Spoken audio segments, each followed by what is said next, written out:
আসসালামু আলাইকুম প্রিয় ভাই বোনেরা। এই দেখুন, এটা হলো 3টা হাঁস, দেশি হাঁস। চারটা ধুয়ে নিছি। তেল আর দেব হলো পেঁয়াজ।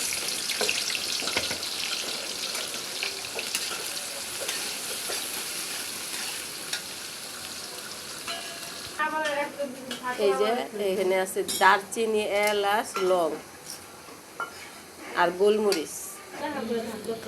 এই যে এটা হলো শুকনো মরিচ বাটা, আর এটা হইলো নারকেল বাটা, আদা রসুন একসাথে বাটা।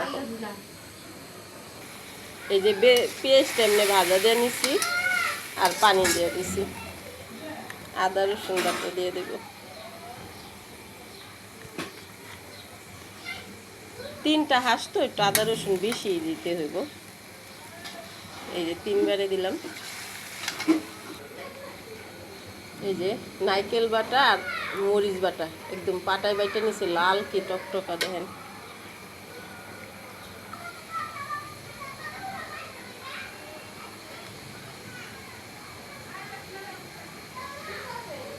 হলুদ ফাঁকি, এই যে লবণ। মশলাটা কষানো হয়েছে, দেখুন একদম তেল ছেড়ে দিচ্ছে, কালারটা কি সুন্দর দেখা যায় দেখুন। এখন দিয়ে দেবো হাঁসগুলা। এই যে কিন্তু আজকে আমি আমার বুইনের বাসায় বেড়াইতে আসছি। আমার বুইনে হাঁসের গোশ আর রুটি পিঠা খাওয়াইব, মানে রুটি, আমাদের দেশে তো রুটি বলি, চাইলের রুটি, আর বরিশাল তো বলে রুটি পিঠা।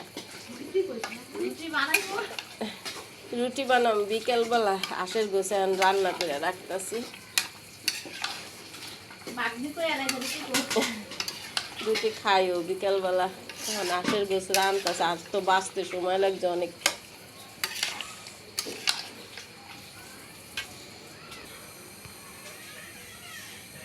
এই যে এখন একটু দিলাম ফাঁকি মশলা, জায়ফল, জৌথি, পোস্তদানা, শাহি জিরা আর এমনি জিরা মিরা সব কিছু আছে। এখন একটু দিলাম, আবার নামানোর আগে আবার আর একটু দেব।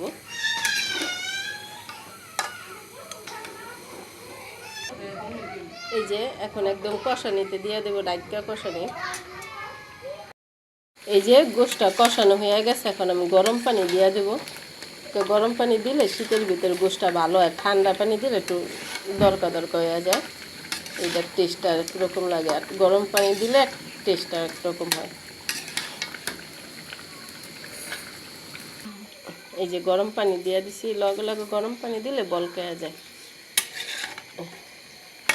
আর দেবো না, একদম জোল রাখবো না, বুনা বুনা করবো।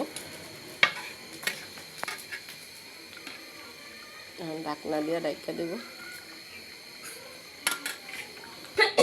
এই যে তরকারিটা হয়ে গেছে, এখন রাখা দেবো।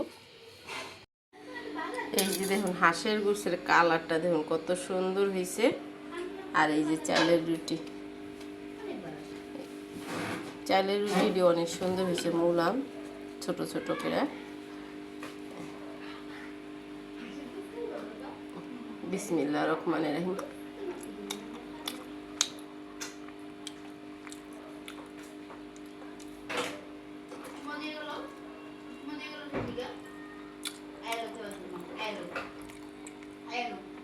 এইটা হলো গিলা।